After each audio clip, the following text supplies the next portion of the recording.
Esse episódio de Jujutsu Kaisen trouxe uma sequência insana de luta. Bora discutir como o autor construiu o Sukuna e como ele administrou essa grande ameaça na história. E infelizmente, vamos discutir também como esse episódio foi o que mais gerou problema de produção dentro da MAPPA. A situação tá crítica, ou vai ou racha. É realmente sinistro. Tem gente até falando de jogar o cartão de funcionário da empresa fora. Vou deixar tudo marcado aqui no vídeo pra você pular pra onde te interessa. Mas assiste o vídeo todo depois, pô, dá essa moral aí pra mim. Tá, né? O legal de Jujutsu e de várias outras obras asiáticas, o legal entre aspas, é que se você manjar de budismo e da cultura das religiões asiáticas em geral, taoísmo, shintoísmo, você já sabe o que pode acontecer durante a história, porque muitas vezes essas histórias são recontagens abstratas dos próprios mitos deles. Tem um anime chamado Juni Taisen, que é um Battle Royale entre, não lembro quantos personagens, 12? Acho que é 12. E cada um representa um animal do horóscopo chinês. E aí, se você sabe a origem do horóscopo chinês, você sabe a ordem de quem vai morrer, porque ele segue a ordem do horóscopo de qual que é o mito do horóscopo chinês. Resumindo, os deuses decidiram fazer uma corrida, e aí os animais que chegam em primeiro têm a primeira posição no horóscopo. Resumindo é isso. E aí no anime vai morrendo do último até o primeiro, e o primeiro colocado é o que sobrevive, né? Então se você já manjar da história, você sabe quem vai ganhar o Battle Royale, e você sabe a ordem de cada um que vai morrer. Aqui do outro lado do mundo a gente não manja tanto disso, mas a interpretação dessas histórias pra quem é de lá e conhece tudo isso deve ser bem diferente de quem tá aqui, né?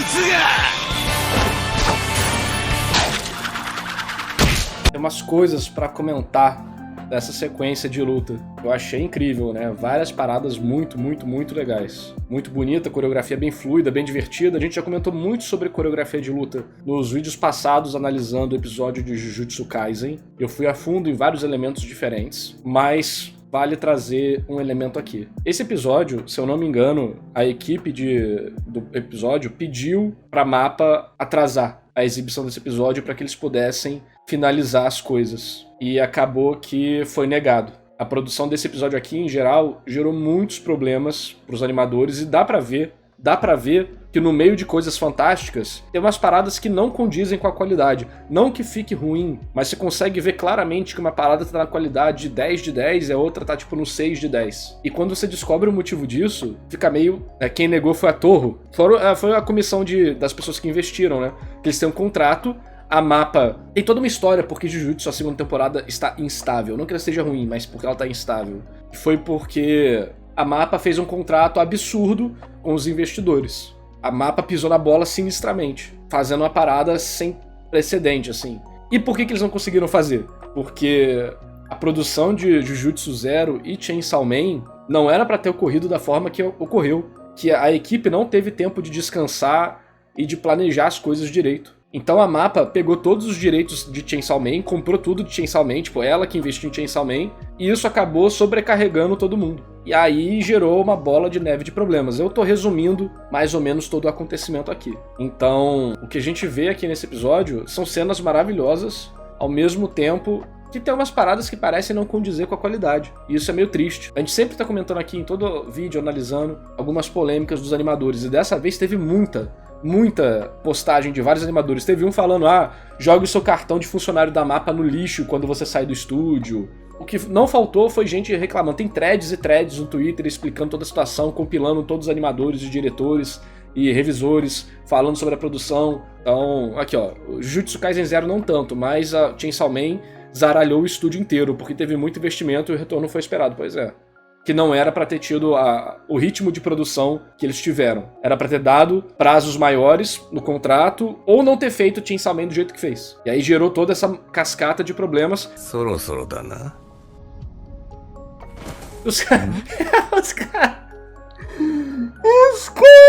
mano! Os personagens de Jujutsu.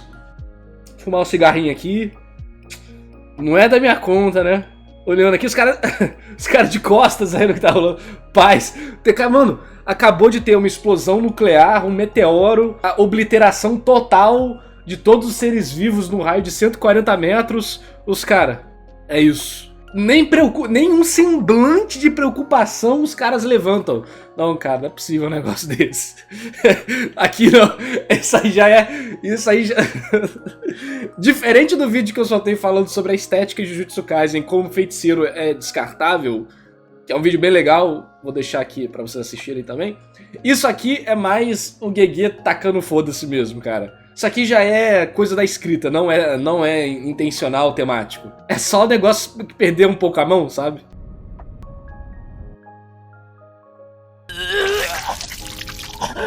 Uma curiosidade, né? Muitas pessoas veem gore em filme, anime, mangá, ou até vídeo real de gore, e fica tipo, caraca, nossa, isso aqui é muito radical.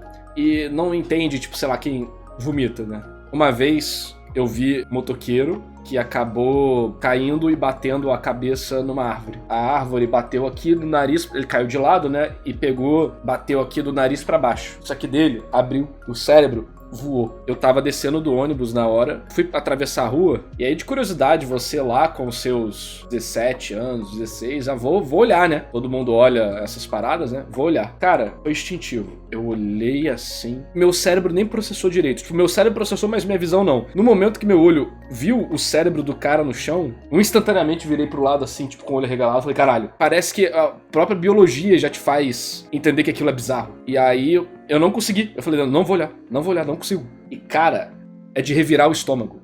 Eu só de ter olhado rapidamente, meu estômago revirou, embrulhou tudo. É sinistro, cara, é sinistro.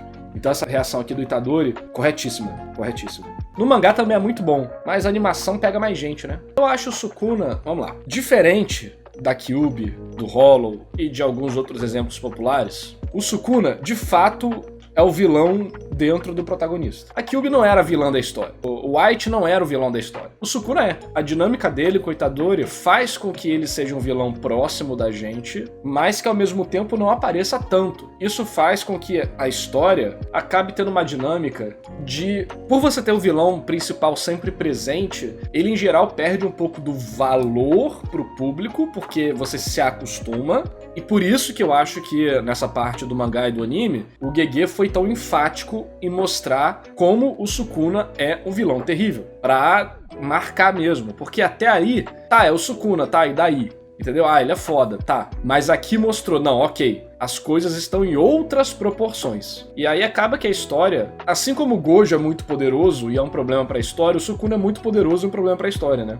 E aí você vai ter elementos intermediários que fazem com que você possa aproveitar o mundo de Jujutsu como leitor antes da ameaça final chegar. No caso tem o Kenjaku, tem os feiticeiros encarnados e outras coisas que vão aparecer, né, na história. E o Sukuna, ele fica de escanteio durante boa parte da história. Então isso eu acho que acaba causando um esquecimento das pessoas, porque diferente, sei lá, o Aizen. O Aizen tá sempre aparecendo. O Pain, durante o arco dele, ele faz várias paradas e tal. O Sukuna, mano, ele discute com o Gojo na primeiro arco, sabe? De que porra de vilão é... Tô falando entre aspas, que porra de vilão é esse? Tá lá o Sukuninha falando com o Gojo, vou te matar, sei que e tal. Você tinha muita fala e pouca demonstração da capacidade do vilão, e agora essa capacidade ficou clara pra gente. Então ter esses momentos de nos relembrar da ameaça que esses personagens são, é importante. Eu acho que de tempos em tempos Jujutsu vai fazer isso. Eu não tô lendo mangá no atual, mas eu sei que aconteceram umas coisas, porque é impossível fandoms não darem spoiler, né? Infelizmente, e esse tipo de coisa vai ser uma arma na mão do Gege como um motivador de interesse. Sempre que a história tiver muito calma, ele tem lá o grande vilão pra fazer merda a qualquer momento, porque ele tá sempre presente. Então é um balanço que você tem que ter, sabe? É normal que todas as histórias, né, você tenha vilões intermediários até chegar no grande vilão e tudo mais. Só que vamos pegar Jojo Stardust Crusaders. O grande vilão tá lá no fim, o Dio. Ele é um mistério. Não um mistério, mas a presença dele é tida como um mistério.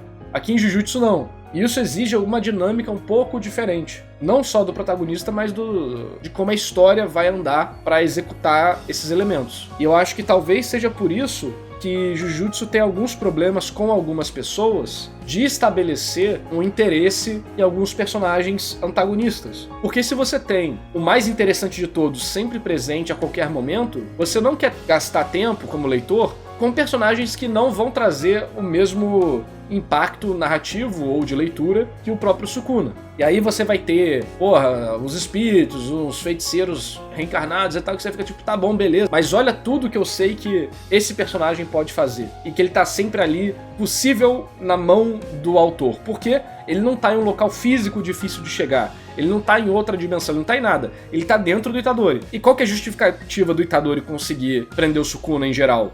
É porque ele consegue, pronto, acabou. Tá, tem teoria, tem spoiler, tem isso e aquilo, mas efetivamente, do ponto de vista prático, o Itadori consegue, pronto, acabou. Desde o início da história.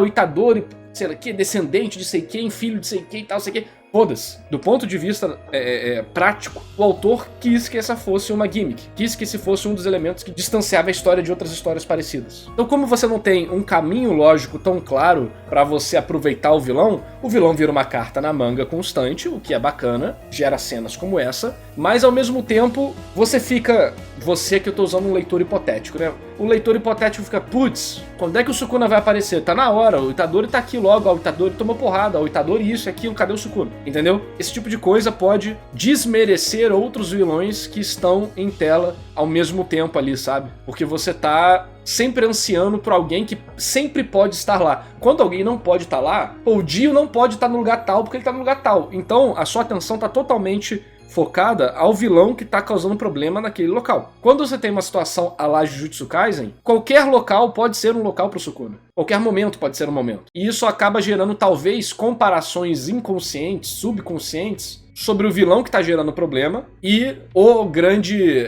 exemplo de antagonista da história. Eu acho que isso é um elemento que a gente precisa levar em consideração, sabe? Na hora de construir uma história, na hora de tentar entender por que Jujutsu faz uma coisa ou outra. Aí perguntaram se isso não seria bom, né? Se o Sukuna tá sempre presente, seria bom. É o que eu tava explicando. Isso pode acabar diminuindo o valor de outros vilões que estão em tela ao mesmo tempo dele, entendeu? Quando você não tem a possibilidade de um personagem aparecer no local, você concentra a sua atenção na ameaça daquele ponto. Então isso é quesito de balanceamento, né? E aí tem a própria questão de desvalorização do Sukuna como personagem, o que exige que o Gege faça momentos como esse, porque senão as pessoas vão esquecer que ele é ameaçador, porque ele não faz nada, né? Ele só tá lá dentro do Itadori e discute com o Gojo na primeira temporada, entendeu? Então esse tipo de coisa é um balanço constante. Toda história é um balanço constante, mas esse tipo de coisa tem que ser levado em consideração. O fato do Gojo estar selado aumenta a grandeza do Sukuna? Não sei se aumenta a grandeza dele, mas é uma forma de você permitir que o personagem exiba todas as suas capacidades e poderes. Pelo fato do único ser capaz de bater com o Sukuna nesse momento ser o Gojo,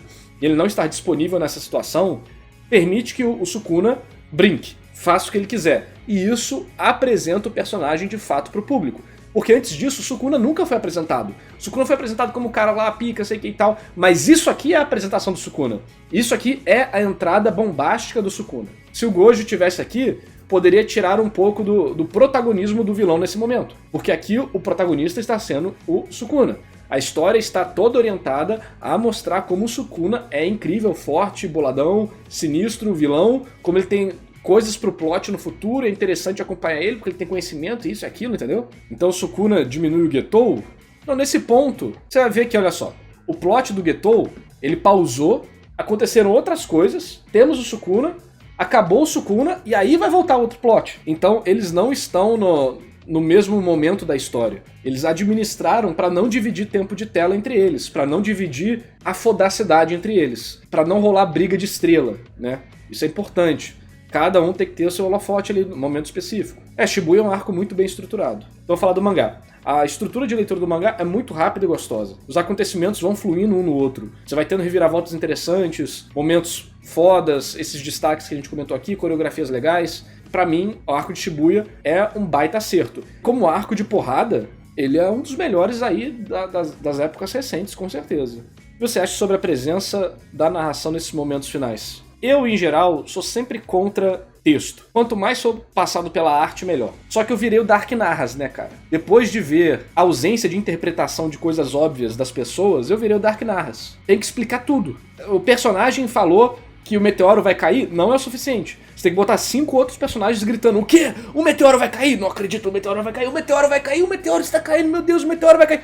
Senão a pessoa não pega. Eu tô em choque, cara. Eu tô em choque, eu desisti. Eu desisti de ser um bom escritor. Eu gosto da narração em alguns momentos, pra aumentar o impacto. Jujutsu Hunter x Hunter tem bons momentos assim. Agora, defendendo aqui, não tem como a gente saber que o Marrogara estava prestes a se regenerar totalmente. Existem algumas informações para que o narrador serve. Muitas vezes o narrador serve para nos dar informações que seriam incapazes de ser dadas de outra forma. A gente não tem como saber um elemento específico do Marrogara que transforma a cena em um negócio mais dramático. A narradora, nesse caso aqui, né? Eu acho válido, porque aumenta o entendimento de elementos que estão rolando em tela. Você entende como o Marrogara era uma ameaça colossal e, por consequência, você entende como o Sukuna se torna algo mais colossal ainda. Poderia ter sido dito pelo pensamento do Sukuna?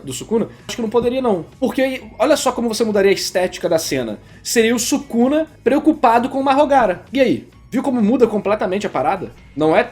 Essas mudanças não são triviais. Um bom momento de uma obra está conectado com várias paradas diferentes. São várias camadas. Se você muda uma coisa, você pode simplesmente quebrar toda aquela conexão. E aí, o que você achou desse episódio? Comenta aqui embaixo e aproveita para dar like no vídeo. Olha só, eu gostei muito. Achei que toda essa coreografia foi sensacional. Tiveram momentos muito fodas. Deu pra ver aquele probleminha que a gente tá falando do quesito de intermitência. Você vê uma parada muito bem feita e logo depois tem uma coisa meio esquisita que não condiz com a mesma qualidade. Mas de qualquer forma, eu não acho que isso é o suficiente para estragar a experiência. Mas de fato deixa uma sensação ruim, sabendo que tudo isso está sendo feito em cima de uma situação terrível dos animadores e que poderia ser muito melhor se a Mappa não tivesse feito muita besteira no caminho. Então é isso, valeu, compartilha o vídeo, tamo junto e falou! E esse vídeo só foi possível graças à lenda do canal, a CDN, e aos heróis Aleph Santos, Aleph Beles, André Luiz Melo, Felipe Kurama, João Pedro Coelho, Leonardo de Brito Correia, Matheus Felipe, Nero Zero, Celtinho Gameplays e a todos que apoiam o meu trabalho. Obrigado por assistir e até o próximo vídeo!